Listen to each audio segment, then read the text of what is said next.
Park space parking ઓડિટના આ સેગમેન્ટની અંદર આજે અમે એસજી હાઈવેને એક બિલ્ડિંગનું ઓડિટ કરવા જઈ રહ્યા છે. તમે જોઈ શકો છો કે આ બિલ્ડિંગ એક્ઝેક્ટલી એસજી હાઈવે પર આવેલું છે. પહેલાં અહીંયા પુલનું બાંધકામ નહોતું ચાલુ ત્યારે બહાર લોકોને પાર્કિંગ કરવા મળતું હતું, એટલે ઘણી બધી જગ્યા પાર્કિંગની બહાર વપરાતી હતી. પણ તમે જોઈ શકો છો કે અત્યારે પુલનું બાંધકામ ચાલુ થઈ ગયું છે, રોડ પહોળા કરવામાં આવ્યા છે, એટલે બહારનું પાર્કિંગ સદંતર રીતે બંધ કરી દેવામાં આવ્યું છે. એટલે only and only basement parking allowed છે. 2 વ્હીલર છે તે બહાર માર્જિનની અંદર એ લોકોએ પાર્ક કરવા આપ્યા છે, જે પણ એએમસીના નવા કાયદા મુજબ હવે અલાઉડ નથી, જે દબાણનો જ પ્રકાર છે, પણ તો બી અત્યારે અલાઉ કરવામાં આવી રહ્યા છે. તમે આનું સ્ટ્રેટેજિક લોકેશન જોશો તો એન્ટ્રી અને એક્ઝિટ બંને એસજી હાઈવેને કનેક્ટ કરી રહી છે.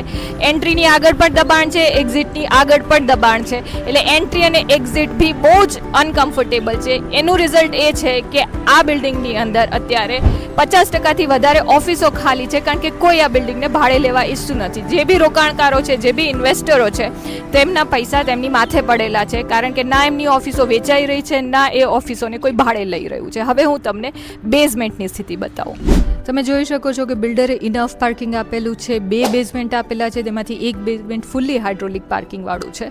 એન્ટ્રી અને એક્ઝિટ બી ફર્સ્ટ બેઝમેન્ટની અલગ અલગ છે, જે સુવિધાજનક છે. પણ અહીંના લોકોએ, અહીંની સોસાયટીએ હાઇડ્રોલિક પાર્કિંગને બિલકુલ મેન્ટેન કરેલા નથી, જેની અંદર અત્યારે ખૂબ જ ખર્ચારૂપ લાગી રહ્યું છે. ભંગારની સ્થિતિની અંદર હાઇડ્રોલિક પાર્કિંગ પડ્યા છે અને કોઈ પણ ગાડીઓ અહીંયા પાર્ક થયેલી છે નહીં, જેને લીધે રસ્તાની ઉપર દબાણ વધે છે. પ્લસ એક વસ્તુ એવી થઈ રહી છે કે બહાર બી પાર્કિંગ મળી નથી રહ્યું હવે, એટલે અહીંયા આ બિલ્ડિંગની અંદર કોઈ ઓફિસો લઈ નથી રહ્યું. આ બેઝમેન્ટ 2માં અત્યારે હું ઊભી છું. બેઝમેન્ટ 1થી બેઝમેન્ટ 2માં આવવા માટે પણ એક જ રેમ્પ છે, જ્યાં એન્ટ્રી અને એક્ઝિટ એક જ રેમ્પથી થઈ રહી છે, અને તેની ટર્નિંગ રેડિયસીસ બી બહુ ઓછી છે, અને રેમ્પની પહોળાઈ બી 4.5 મીટર 5 મીટર જેટલી જ મને દેખાઈ રહી છે, જે અનકમ્ફર્ટેબલ છે. તો પણ અહીંયા મિકેનિકલ હાઇડ્રોલિક કાર પાર્કિંગ નથી, એટલે ગાડીઓ પડી છે. પણ ગાડીઓ અહીંયા એવું દેખાઈ રહ્યું છે કે પરમનન્ટલી પાર્ક થઈ છે, એ જ ગાડીઓ પડી રહી છે. રોજ અવર જવર કરતી એવી ગાડીઓ એટલા માટે નથી, કારણ કે આ બિલ્ડિંગની અંદર ઓફિસો ભાડે જઈ નથી રહી.